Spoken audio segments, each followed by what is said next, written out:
ముఖ్యమంత్రి వైఎస్ జగన్ గారి పాలన ఈ 4 ఏళ్లలో మీకు ఎలా అనిపించింది? సూపర్గా ఉందండి. సూపర్గా ఉంది అంతే, రెండో మాటే లేదు. ఈ అవుటివాడికి చేతి కర్ర ఇస్తే ఎంత బాగుండిద్దో అలాగే మాలగోటోళ్ళకి ఊతం ఇస్తున్నాడు ఆయన. ఆ ఊతం ఇవ్వడం వల్ల మాలాంటి వాళ్ళ జీవితాలు బాగున్నాయి. నంబర్ 1 ఉంది. ఇంకా ఆటో వాళ్ళకి డబ్బులు కానీ, అమ్మఒడి కానీ, ఏదైనా కానీ, ఇంగ్లీష్ మీడియం కానీ సూపర్గా ఉంది.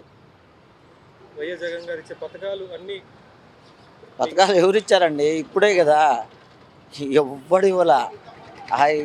అదివరకైతే ఏ ఏ నేనే ఉన్నాను, నేను 10th అయిపోయింది. కనీసం ఆఫీసులు ఎమ్మటి తిరిగి తిరిగి తిరిగి తిరిగి పిఎంఆర్ఓ కింద పెట్టుకోవడానికి ఒక ఆటో రావడానికి నాకు కొన్ని సంవత్సరాలు పట్టింది, అయినా రాలేదు. ఈరోజు గవర్నమెంట్ డబ్బులు మేము ఈరోజు తింటున్నాం, అంతకుముందు తినలే. సూపర్గా ఉంది. కొడాలి నాని సూపర్గా గెలుస్తాడు. ఇంకా ఆయన చెప్పేదే లేదు. ఆయన బూతుల మంత్రి అది ఇది అని చెప్పి ఏదో చెప్తారు కానీ ఆయన కరెక్ట్గా చెప్తున్నాడు అందరికీ. వీళ్ళు మాత్రం బూతులు తిట్టట్లేదు అండి. ఒకవేళ టీడీపీ నుంచి కొడాలి నాని గారి పైకి పోటీ నిల్చోబెట్టడానికి మీరు ఎవరినైతే సూచిస్తారు?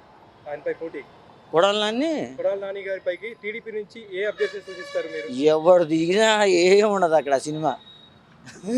కొడాలి నానే గెలుస్తాడు. చంద్రబాబు కాదు, వాళ్ళ బాబు ఆయన ఖర్జూర నాయుడు వచ్చినా ఆయనే గెలుస్తాడు గ్యారంటీగా.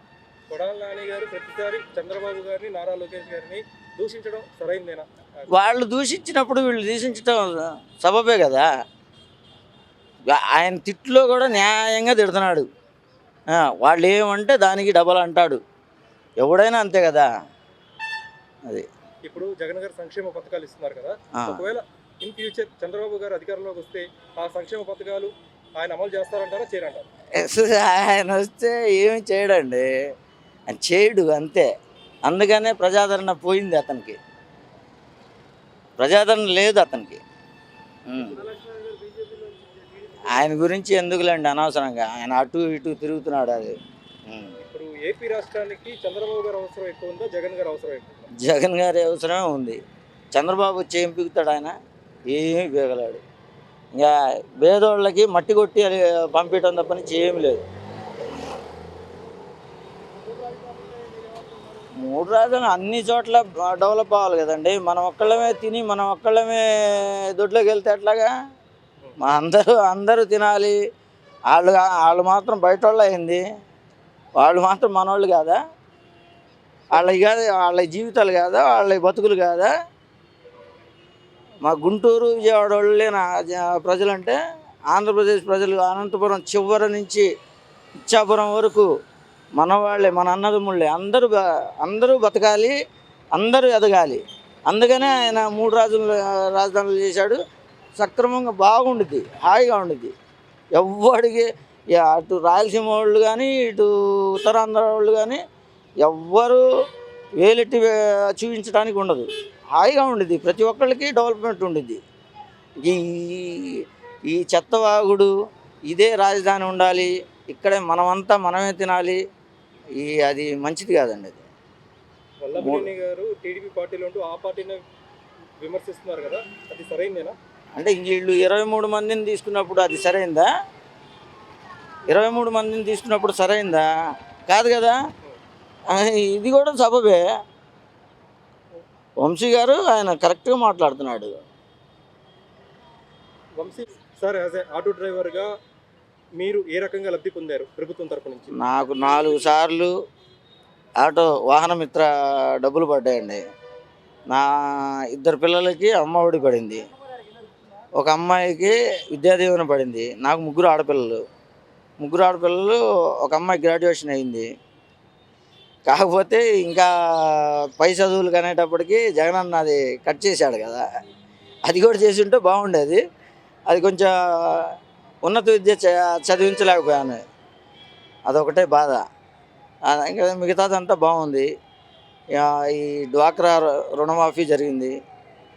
పోతే మొన్న అమ్మాయి పెళ్లి చేశాను, దానికి మాత్రం అబ్బాయి వాళ్ళకి కరెంట్ ఎక్కువ వచ్చిందని అది కొంచెం ఆపారు. ఏది షాదీ ముబారక్ది కొంచెం అది ఆపారు. మిగతాదంతా బాగానే ఉంది. ఓవరాల్గా గవర్నమెంట్ పనితీరుతో సాటిస్ఫై. సూపర్ అండి, సూపర్.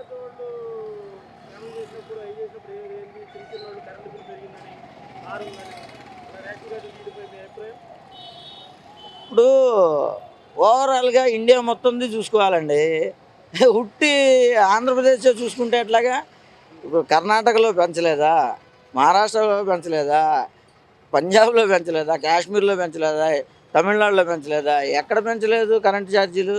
మనకొక్కళ్ళకే పెంచాడండి. కూరగాయలు అక్కడ 40 రూపాయలు ఉన్నాయి, ఇక్కడ 40 రూపాయలు ఉన్నాయి. నూనె ప్యాకెట్ ఓవరాల్గా ఇండియా మొత్తం మీద ఒకటే రేటు ఉండిద్ది. బియ్యం ఓవరాల్గా రేటు ఒకేలాగా ఉండేది. ఇంకా ఎక్కడో స్పెషల్గా ఈ స్టేట్లోనే పెంచినట్టుగా మాట్లాడితే ఎట్లాగా? రాష్ట్రానికి అప్పులు పెరిగిపోయాయని చెప్పి ప్రతిపక్షాలు విమర్శిస్తున్నాయి. ఆయన ఏదో చెప్తుంటాడులే, అవన్నీ మా ఉట్టి మాటలు. వాళ్ళు మాత్రం అప్పులు చేయలేదా ఏంది? ఆ అప్పులతో మాకేం పని? మా బతుకు సజావుగా ఉందా లేదా?